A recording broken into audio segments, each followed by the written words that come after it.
man? It's your boy Ted Jones, live in the building. You are tuned into Teodoro TV, TJTV. You already know my YouTube channel, on my website, wherever you find this video. Thank you for tuning in. You know, I'm here in Milwaukee. I go back to Houston. I've been in Milwaukee probably for the whole summer since like April. And I want to take some time to just talk about shit, the trials and tribulations, you know what I'm saying, that I've been through. But most importantly, the lessons that I learned, you know, while I've been here in Milwaukee. You know what I mean? If you can see, you look around, it's a whole bunch of boxes or totes and old clothes and shit, because, you know, I'm at my dad's house, you feel me? And this room right here that I'm in is it's a very important room. It's a very symbolic room, and it represents a lot, you know what I'm saying, in my life. So I thought it was important that I chop it up with y'all real quick. No script, uncandid, just me being my natural self. You feel me? And just talk about what I learned, you know what I mean? Back in 22, let's rewind real quick. Back in 2020, I was living down here. I've been in San Antonio. I was living in San Antonio, Texas. So I've been back and forth between here, from Milwaukee to Texas, probably since 2015, like for the last 10 years, you know what I'm saying? But my number one goal, God was sending me to Houston. But I had to spend like 10 years, you know what I'm saying, in San Antonio, going through all type of trials and tribulations, you know, so God could prepare me to be a man, to do whatever it is he had for me to do, you know, in this next stage of my life. But I wanted to take some time to speak about this basement, you feel me? You know, rewinding back to 2020, you know, I was sitting here, you know, living with my dad, but I was rock bottom, man. I had a crib, a nice ass apartment, crib, car, all that, you know, all the basic shit you need, you know, back in San Antonio. But I just got hit with a lot of trials and tribulations, you feel me? You know, apartment flooded, you dig? Motherfuckers was losing jobs, couldn't keep no job and shit at the time, you know, and still trying to chase my dreams, you feel me? So I had to relocate, I had to move back here, you know what I'm saying, in this basement. I ain't gonna give you the whole drawn out story, I'm gonna just give you the quick story. So anyways, I'm down here. Matter of fact, I'm down here 2021. We gonna bring it to 2021. You feel me? I was living here 2021. 2020, I was still in San Antonio, living with a fake bitch ass friend, but he was a good friend at the time, my best friend at the time. Now he's a bitch ass nigga, you feel me? And I ain't got no respect for the nigga, but he played a major part in me being here talking to you today, so I gotta give him his just due. You know what I'm saying? But I was trying to get to Houston like in 2020, but it didn't work out. A lot of people start dying. You know what I'm saying? One of my best friends, white boy, died. Kobe Bryant died. God bless the dead. You know what I'm saying? My best friend died. One of my real best friends from school, Jeremy, God bless the dead. God rest his soul, he died. And then, you know, my cousin Tomcat died in a car crash. So, you know, I was going through all of that, so I had to come back home. You know what I mean? I wasn't able to get to Houston at the time, so I had to go back home. So I'm thinking it's over for me. So where did I land? I landed down here. And right here in this basement was really like a rock bottom place for me, you feel me? And obviously, if you know me for years, you know I always had the same dreams, same big dreams, to do my thing in music, do my thing on the internet as far as the businesses and making money online, not having to answer to nobody, not having a boss, and just be financially free. But when I was down here, I was going through so much shit.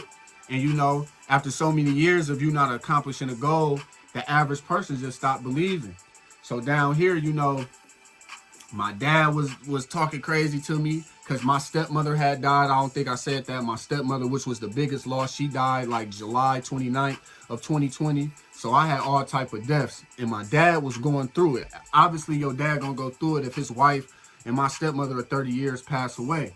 So I was here going through a lot of shit. And, you know, I'm kicking it with family, kicking it with people. And at the time, you know, motherfuckers, I'm telling people my dreams and shit. And motherfuckers telling me, like, bro, your ass better just give it up. Your ass need to just go work at Walmart, nigga. Go get you a little regular ass bitch. Go get you a little weak ass apartment and just be regular. Like, don't chase your dreams. Bro, you too old for that shit. That shit not gonna happen. And everything, you know what I mean? So, obviously, if you know me, you know I don't give a fuck about what people say. I don't value 90% of people's thoughts because most people are fucking idiots and they stupid. And I'm not saying that to be like I'm the smartest person in the world. But I'm not a dummy. I'm not a stupid person. God has definitely blessed me with intelligence. So I'm not listening to no losers. I'm not listening to no lame ass niggas tell me what I need to do. You feel me? So I'm sitting here, I'm cooling, right? Rock bottom, you know what I'm saying? This is rock bottom. I'm in the basement. If you can see, nigga, this is ground floor right here. This is ground floor. So I'm underground, my nigga. I'm in the basement. I'm beyond rock bottom, nigga. I'm under the motherfucking bottom of the rock. You feel me? So I'm sitting here, I'm cooling, you know what I'm saying? I ain't got no motherfucker. I'm working a little weak ass job and shit so I can just have a couple dollars in my pocket. I'm trading, I'm failing at trading, I'm blowing accounts, I'm buying shit. So it's just like, damn. And motherfucker said, like, bro, what you trying to do is fucking impossible, Teddy. Like, just fucking give up already. You did? But you know, I don't know how to give up unless I want to stop doing something. So I'm sitting here, I'm eating and shit, kicking it over here and shit, because this is the little office area. I got a whole little area down there and shit. My daddy got his crib laid out. So shout out to my pops, man. Love you, dog. So long story short, I'm sitting here and I'm watching Mission. I'm like, fuck, let me just watch a movie. I don't even watch TV. Like, I don't even watch TV and movies and shit like that. So I'm sitting here cooling and I'm watching Mission Impossible. Then it dawned on me, like, yo, Mission Impossible 414, because everybody's saying it's impossible for me to, you know, accomplish this goal. So that's the project. I have my studio equipment down here and I recorded that shit. You did?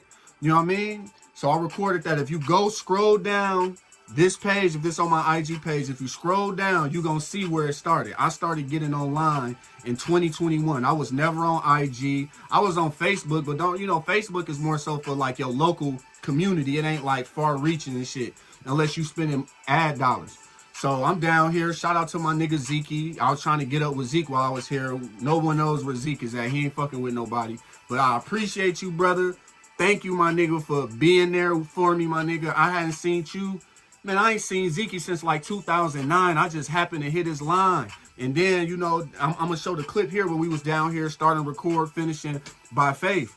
And if you listen to Mission Impossible 414 at the bottom, you know what I'm saying? If you scroll down at the bottom of my page, you can see that. You feel me? So shout out to my homie, bro. Like, I really wish we was able to link, but I'm thankful. I thank God for you, bro, because I was about to crash out, my nigga. And you really helped mediate a lot of things with my dad, even though me and my dad, when I left, wasn't on the best terms. So long story short, I ain't going to be too long-winded. So we record the project and all that, right? And I'm sitting here at the crib, right? You feel me? I'm sitting here at the crib and I'm just talking to God. I'm like, shit, I don't get no fuck, God. Like, I'm going to do what I got to do and I get to Houston however I get to Houston. Like, I wasn't even going to link up with the homie Jay Wells. You know what I'm saying? Because one thing I will say, like, anything I needed, bro ass definitely was there for me when I needed shit. You dig? But I was already done. I could already tell the nigga was jealous. He was hating on me. He was doing a lot of hoe ass shit. And at the time, I wasn't even at the point of busting this nigga fucking head open. But I was at the point where I was cool with just letting the friendship fizzle out. Hell, if God would have made shit work for me in Milwaukee, I'd have been cool with a regular bitch, a baby, a motherfucking car, and a motherfucking apartment. I'd have been alright, like, dead ass. Like, it was cool with me. I had accepted my fate. I was never giving up on my dreams because I just don't know how to give up. But I definitely was just giving up on niggas helping me or dealing with folks to get there because I knew I would be dealing with a remedial, stupid motherfucker. You dig? So, fast forward. This what God told me. Let me keep it real. This what God told me.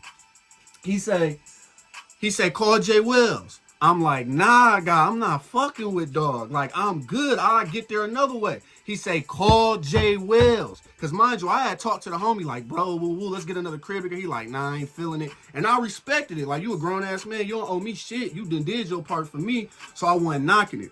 So he like, I said, listen, God, this is what I'm going to do. I'm going to flip a coin. If it's heads, I'm going to call him. Because the nigga already told me no like 4 times, and I respected it. I flip a coin. I said, God, I'm gonna flip this coin. If the coin is heads, I'm gonna call him. If it's tails, then I'm not gonna call him. I flipped the coin. I ain't even got no coin on me. I just got dollars. But I flipped the coin. Y'all already know what it was. Heads or tails, y'all know what it was. So I called a homie. He like, yeah, you could come through. You could come through. You feel me? I'm like, I bet. You know what I'm saying? Because at the time, you know, I knew it was time here because I'm downstairs and I'm hearing me. I'm hearing fucking mice in this motherfucker, dog. Now, understand me, I'm from the trenches, but nigga, I ain't that deep in the trenches. I ain't gonna never be motherfucking comfortable sleeping in no shit in some motherfucking rodents is roaming around this motherfucker and shit like that. So I knew it was time to go, and Pops wasn't fucking with me. He was like, nigga, I don't get no fuck. So I'm like, damn. So J Wells let me get there, and then from there, you know what I'm saying, we go on to the saga. I'm gonna do a part 2, but the reason I wanted to frame this is to show y'all why I'm here. This room represents rock bottom, and I'm back here 4 years later at rock bottom, but I ain't in rock bottom because I got a crib. I made it to Houston. You feel me? I made it. You know what I'm saying? I overcame my obstacles and shit, and I made it to my destination. So if y'all done watched this far, I thank y'all. Part 2 coming soon, and you already know it's Ted Jones. Halo Nation, Jesus is Lord. If you ain't prayed today, make sure you pray and keep doing your thing. Never give up on your dreams. It's Ted Jones. Holla at your boy. I look good on camera. I ain't gonna lie, I got my hair cut. I look good. Holla at your boy, man. Peace.